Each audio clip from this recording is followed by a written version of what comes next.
नमस्कार दोस्तों, मैं रविंद्र कुशवाहा और मेरे channel Ravindra tech and blogs में आपका स्वागत है। दोस्तों, आज हम 18 इंच का स्पीकर रिपेयर करने वाले हैं। BNC कंपनी का स्पीकर है, मॉडल नंबर है TBX 100, 4 इंच वॉइस कॉइल में आता है, 1000 वाट का स्पीकर है। और चलिए स्पीकर बनाना स्टार्ट करते हैं। दोस्तों, इस 18 इंच BNC स्पीकर को हम अच्छी तरीके से साफ़ कर लिए हैं। जहाँ पे हम स्पाइडर लगाते हैं वो जगह भी साफ़ कर लिए हैं, और जहाँ पे क्लॉथ रिंग लगेगा वो जगह भी हम अच्छी तरीके से साफ़ कर लिए हैं। अब हम इसका पोल साफ़ कर लेते हैं। तो पोल साफ़ करने के लिए एक आपको पतला साफ़ कपड़ा लेना है और 7 नंबर या 10 नंबर की PVC शीट के ऊपर लपेट कर उसमें NC थिनर डाल करके पोल के ऊपर घुमा घुमा कर साफ़ करना है। इसमें क्या है, जो कॉइल का जला हुआ पार्टिकल उसमें चिपका होता है वो इसमें से निकल आता है NC थिनर से। तो ये देखिए, कुछ थोड़ी मात्रा में था वो निकल गया है। तो ये मेरा ही बनाया हुआ 4 इंच का वॉइस कॉइल है। BNC का जो स्पीकर है TBX 100, इसमें जो है सो थोड़ा सा हाइट ज़्यादा कॉइल का लगता है, तो हम इसको थोड़ा हाइट ज़्यादा में बनाए हैं। तो अब हम इसका आपको माप करके दिखाते हैं। ये देखिए, इसका डीप इस PVC शीट के हिसाब से इतना डीप है।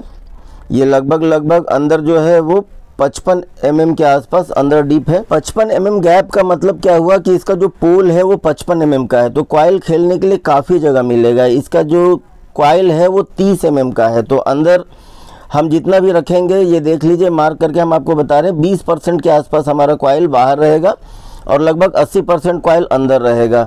तो 8, 16, 8 या 24, लगभग 24 mm हमारा कॉइल अंदर रहेगा और 30 mm कॉइल खेलने के लिए बचता है, क्योंकि टोटल 55 mm का जो है गैप है। तो ये देखिए, लगभग 7 mm के आसपास हमारा बाहर रहेगा, 23 mm हमारा अंदर रहेगा। तो खेलने के लिए पूरा जगह है, किसी भी कंडीशन में कॉइल नीचे टच नहीं होगा। इसमें हाइट कॉइल लगता है, तो देखिए 86 mm का हमने कॉइल बनाया और ये कॉइल का साइज जो है सो 100 mm लगता है इसमें। तो 100 mm का मेरा ही बनाया हुआ कॉइल है। फ्यूचर में हम इस कॉइल का भी वीडियो अपलोड करेंगे। तो इसमें देखिए, हम 7 नंबर की 2 लेयर शीट इसमें लपेट दे रहे हैं, क्योंकि गैप इसके अंदर काफ़ी ज़्यादा है। तो 2 लेयर 7 नंबर की लपेटने के बाद फिर हम इसको टाइट करेंगे। उसके पहले हम आपको सेंटरिंग दिखा देते हैं। ये देख लीजिए, ये हमारा सेंटरिंग है कॉइल का। लगभग 20% कॉइल हमारा बाहर है। अदर स्पीकर में हम 15% रखते हैं, बट इसमें चूंकि कॉइल 30 mm लंबा है तो इसमें थोड़ा सा कॉइल बाहर रहेगा। तो डीप ज़्यादा होने की वजह से इसमें खेलने के लिए भरपूर जगह है। तो आपका स्पीकर कितना भी वाइब्रेशन करेगा लेकिन नीचे जाके तलिया में टच नहीं होगा, क्योंकि 27 mm अंदर गया हुआ है और 55 mm का गैप है। तो अब हम देखिए, हम कॉइल को जाम कर दे रहे हैं 7 नंबर की छोटी छोटी PVC की सीट से चारों साइड। हम अब बाहर का लेयर आपको दिखाते हैं। 7 नंबर की देखिए 2 सीट बाहर हम रखे हैं और ये काफ़ी आसानी से 2 सीट घूम गया। तो 7 नंबर की 2 सीट अंदर डालें और 7 नंबर की 2 सीट बाहर डाले हैं, तो लेयर एकदम कॉइल बीच में बैठा है। ये हम इसमें स्पाइडर लगाएंगे, सिलिकॉन ग्लू स्पाइडर है। इसमें 2 स्पाइडर सिलिकॉन ग्लू से चिपकाया होता है। ये काफ़ी मजबूत होता है, कितना भी प्रेशर में बजेगा तो ये फटता नहीं है और लाइफ इसका काफ़ी अच्छा होता है। 210 mm का इसमें स्पाइडर लगेगा। ये हम कप स्पाइडर लगा रहे हैं, क्योंकि हमारा ये डीप काफ़ी ज़्यादा है। तो कप स्पाइडर लगाएंगे तो ही हमारा जो पेपर है वो स्पाइडर को चिपक करके रहेगा। अगर इसमें हम फ्लैट स्पाइडर लगाएंगे तो पेपर और स्पाइडर के बीच में लगभग 4 से 5 mm का गैप आ जाएगा। ये हम नॉन प्रेस पेपर यूज़ कर रहे हैं। ये देख लीजिए, इसमें फुगा है। ये इंडियन ही पेपर है, बट काफ़ी अच्छी क्वालिटी का है। फाइबर, इसमें जो फाइबर के छोटे छोटे कण हैं वो भी आपको दिख रहे होंगे। ये देखिए, बिठा करके हम देख ले रहे हैं डमी स्पीकर। हमारा जो पेपर है वो काफ़ी अच्छी तरीके से चिपक करके बैठ गया है। स्पाइडर जहाँ पे बैठ रहा है उस सरफेस को भी हम वहाँ पे एक मार्क से मार्क कर दे रहे हैं और फिर हम स्पाइडर निकालेंगे, क्योंकि इसमें हम ग्लू लगा करके स्पाइडर को पेस्टिंग करेंगे। तो यहाँ पे हम स्पीकर बनाने के लिए बोन टाइट इस्तेमाल कर रहे हैं। ये 5 मिनट में सूखने वाला एडहेसिव है। तो बोन टाइट हम बना करके और फिर जहाँ पे हम मार्क किए थे उसी जगह पे कॉइल के ऊपर हम लगा दे रहे हैं, जिससे क्या होगा कि स्पाइडर हमारा उसमें चिपक जाएगा और काफ़ी अच्छी तरीके से पेस्ट हो जाएगा। तो ये देखिए, स्पाइडर के चिपकने के लिए हम कॉइल के ऊपर चारों साइड से अच्छी तरीके से बोन टाइट लगा दिए हैं। अब हम स्पाइडर को रख करके और फिर एक सुई की सहायता से उसको हम गोल गोल घुमाते हुए उसके ऊपर सेट कर देंगे। गोल गोल घुमाने से क्या होगा, जो भी कॉइल के ऊपर बोन टाइट लगा हुआ है वो स्पाइडर में अच्छी तरीके से लग जाएगा। अब हम उसको पलट के रख देते हैं। 5 मिनट हो गया है, तो अब हम उसको सीधा करके और कॉइल निकाल के देख लेते हैं। कॉइल यहाँ पे हमें टेस्ट नहीं करेंगे तो भी चलेगा, बट नए व्यूअर्स के लिए हम बताना चाहेंगे कि ये कॉइल चेक करना आपके लिए ज़रूरी है, क्योंकि कहीं पे आप अगर इसको जो आपका लिक्विड है अगर बह करके कॉइल के अंदर ये चला गया तो ये आपका स्पीकर ख़राब हो जाएगा, नहीं बजेगा। तो इसके लिए पलट करके रखना ही इसको है। पलट करके आप रखेंगे तो ये लिक्विड स्पाइडर के ऊपर जो है बोन टाइट आकर के चिपक जाएगा, और अगर आप सीधा ही रख देंगे तो ये गीला रहता है, बह करके कॉइल के अंदर चला जाएगा और कॉइल को जाम कर देगा। अब इस स्पीकर का हम रिकॉन किट बना करके सेट करेंगे। वैसे तो जब हम दुकान पे स्पीकर बनाते हैं तो रिकॉन किट बना करके हम सेट नहीं करते हैं, बट आप लोगों के सहायता सुविधा के लिए हम यहाँ पे रिकॉन किट बना करके सेट करें, जिससे क्या है स्पीकर आपका ख़राब नहीं होगा। रिकॉन किट बना करके निकाल देने के बाद हमें ये पता चल जाता है कि स्पीकर हमारा एकदम फ्री है, कहीं पे टच नहीं हो रहा है। बट हमारा एक्सपीरियंस है कि हम उसको ऐसे भी बनाएंगे तो भी चलता है। हम सिर्फ आपके लिए इसको रिकॉन किट बनाते हैं, तो इससे दो फ़ायदा होता है, आप रिकॉन किट बनाना सीख जाते हैं और आप स्पीकर का आपका जो है वो काफ़ी अच्छा बनता है। तो ये देखिए जहाँ पे हमारा कॉइल और स्पाइडर लगा है वहाँ पे हम बोन टाइट अच्छी तरीके से लगा दिए हैं। अब इसके ऊपर हम पेपर रख करके गोल गोल घुमा करके सेट कर देंगे। गोल गोल घुमाने से क्या होगा, जो अभी हमने बोन टाइट कॉइल और स्पाइडर के बीच में लगाया वो पेपर में काफ़ी अच्छी तरीके से चिपक जाएगा और वो पेपर को अच्छी तरीके से जाम कर लेगा।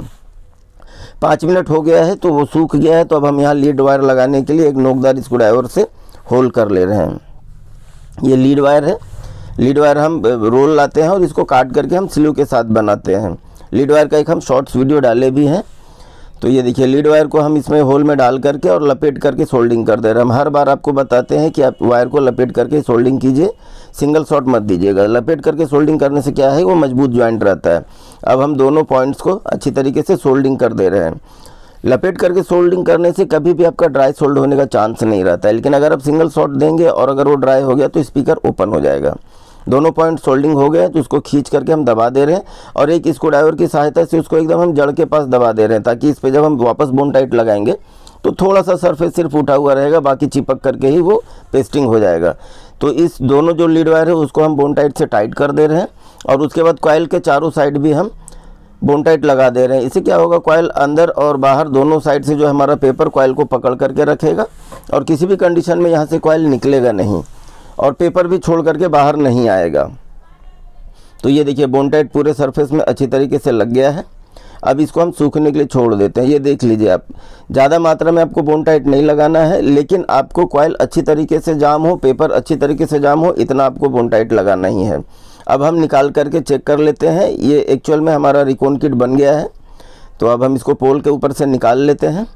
ये देखिए दोस्तों, रिकॉन किट एकदम परफेक्ट बना हुआ है और आप देख सकते हैं यहाँ पे रिकॉन किट एकदम काफ़ी खूबसूरत बना हुआ है, एकदम परफेक्ट बना हुआ है। और इस पे जो लीड का वायर है उसको हमें यहाँ पे पेस्टिंग करना है। तो यहाँ पे हम लीड वायर अभी निकाल करके पेस्टिंग कर देंगे। कभी कभी क्या होता है, जब हम स्पीकर बनाते हैं तो डायरेक्ट बनाते हैं तो लीड वायर वहाँ पे पेस्टिंग करना होता है। ये देखिए लीड वायर पेस्ट करके हम उसको एक अपना टिप से चिपका दिए हैं। तो उससे क्या होगा, लीड वायर जड़ के पास से टूटेगा नहीं। अब ये रिकॉन किट रेडी हो गया है, लीड वायर भी अच्छे से जाम हो गया है। तो अब हम इसको रिकॉन किट सेट करेंगे। तो रिकॉन किट सेट करने के लिए ये देख लीजिए पूरा कंप्लीट सेटअप है। सिर्फ आपको इसमें स्पाइडर और क्लॉथ रिंग पे बोस्टिक और स्पाइडर के जगह पे जो आपको बोन टाइट लगा करके और बीच में 7 नंबर या 10 नंबर की शीट डाल करके आपको सेट कर देना होता है। दोस्तों अब हम रिकॉन किट सेट करना स्टार्ट करते हैं। तो रिकॉन किट सेट करने के लिए सबसे पहले हम इसके क्लॉथ रिंग के ऊपर जो है सो बोस्टिक लगा लेते हैं। स्पेप 7 है, इसे लोकल भाषा में बोस्टिक भी बोला जाता है।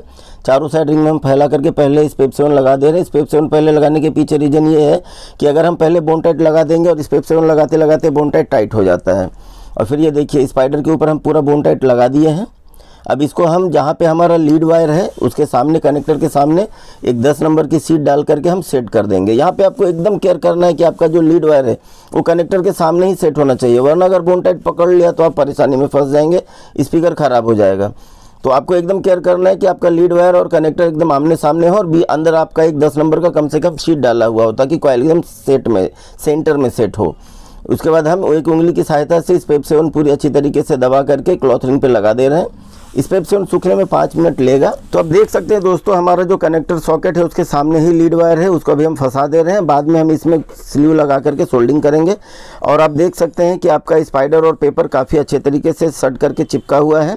अब हम इसमें क्लॉथ रिंग के ऊपर जो है सो स्पंज की पट्टी लगाएंगे। इसके लिए हम स्पेप 7 हम फैला ले रहे हैं और एक स्पंज की पट्टी से उसको हम वापस पूरा स्प्रेड कर दे रहे हैं, एकदम फैला दे रहे हैं। और फिर इसमें हम इसके ऊपर स्पंज की पट्टी लगाएंगे। ये देखिए स्पेप 7 अच्छी तरीके से फैल गया है। अब ये हम एक स्पंज की टुकड़े लिए हैं जिसको छोटे छोटे टुकड़ों में काट लिए और पहले से ही स्पेप 7 लगा करके रखे थे, उसको हम यहाँ पर एक एक निकाल करके हम उसको चिपका दे रहे हैं। दोस्तों यहाँ पे आपको चिपकाते टाइम ध्यान रखना है कि आपका जो स्क्रू का होल है वो मैच करते हुए आपको चिपकाना है। ये देखिए हमारा टोटल पट्टी चिपक गया है। अब इसको हम किसी ठोस सरफेस से, लकड़ी या किसी भी चीज़ से इसको ठोक देंगे, जिससे अगर कहीं पे नहीं चिपका होगा तो अच्छी तरीके से चिपक जाएगा। अब केयर करते होंगे, मोची जब जूता चिपकाता है तो वो भी ठोकता है, वो भी स्पेप 7 से ही चिपकाता है।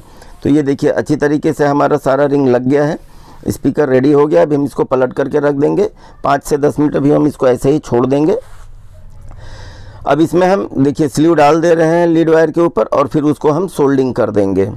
तो एक ट्यूजर से पकड़ करके हम लीड वायर को सोल्डिंग कर दे रहे हैं। देखिए दोस्तों ये BNC का स्पीकर है और BNC स्पीकर ओरिजिनल पहचानने का पहचान है कि यहाँ पे आपको जो है टर्मिनल नहीं लगा मिलेगा, डायरेक्टली सॉकेट लगता है। यहाँ पे आपको दबाकर लगाने वाला टर्मिनल यहाँ पे नहीं मिलेगा। अगर दबाकर लगाने वाला टर्मिनल है तो BNC का ओरिजिनल स्पीकर वो नहीं माना जाएगा। ये देखिए हम स्लीव चढ़ा दिए, अब देख सकते हैं यहाँ पे आपको सॉकेट मिल रहा है, आपको दबा करके लगाने वाला कनेक्टर नहीं मिल रहा है। इसको अब हम हॉट गन से गर्म कर दे रहे हैं, स्लीव एकदम से चिपक जाएगा उसमें। तो उससे क्या होगा कि हमारा यहाँ से किसी भी कंडीशन में लीड वायर नहीं टूटेगा। अब देख सकते हैं दोस्तों एकदम परफेक्ट चिपका है। और पेपर में भी देखिए जो ग्लू हमने लगाया है एकदम परफेक्ट चिपका हुआ है। तो ना ही पेपर की जगह से और ना ही लीड वायर जहाँ पे कनेक्टर में जुड़ा है वहाँ से ये वायर टूटने का सवाल ही नहीं उठता है। और हमने एक्स्ट्रा रखा है, ज़्यादा लंबा नहीं रखा है, बट एक्स्ट्रा लीड वायर रखा है जिससे कितना भी जंप करेगा तो लीड वायर ख़राब नहीं होगा। ये देखिए हमने सीट अंदर से 10 नंबर का निकाल दिया है, स्पीकर काफ़ी अच्छा फ्री जा रहा है। अब हम इसका माइनस प्लस चेक कर लेते हैं। देखिए प्लस हमारा जो है वो बाहर की तरफ आ रहा है वायर लगाने पे, तो जो इसमें प्लस का पॉइंट है वही प्लस है और माइनस का पॉइंट वही है माइनस है। अब हमें कैप लगाना है, तो कैप लगाने के लिए हम कैप रख करके एक मार्कर से मार्क कर दे रहे हैं। उससे क्या होता है कि मार्क कर देने के बाद कैप एकदम सेंटर में अच्छी तरीके से बैठता है। कैप पे हम बोन टाइट लगा दिए हैं और उसको फिर हम मार्क किए हुए जगह पे रख दे रहे हैं और दोनों हाथों की 2 उंगलियों से उसको दबा करके पेस्ट कर दे रहे हैं और फिर एक वजनदार चीज़ उसमें रख दे रहे हैं ताकि वो अच्छी तरीके से चिपक जाए। 5 मिनट हो गया है तो ये स्पीकर रेडी हो गया है दोस्तों। आप देख सकते हैं स्पीकर एकदम परफेक्ट बना हुआ है। तो दोस्तों अगर वीडियो पसंद आया होगा तो आप लाइक कीजिएगा, कमेंट कीजिएगा, कुछ समझ में नहीं आएगा तो कमेंट में पूछिएगा, हम आपको बताने की कोशिश करेंगे। और अगर आप हमारे चैनल पे नए हैं, फर्स्ट टाइम आए हैं, तो चैनल को सब्सक्राइब करके बेल बटन दबा दीजिएगा। हम सप्ताह में 1 या 2 ट्यूटोरियल वीडियो लेकर आते हैं। तो आज के वीडियो में बस इतना ही दोस्तों। जय हिंद, वंदे मातरम दोस्तों। आपका दिन शुभ हो। जय श्री राम।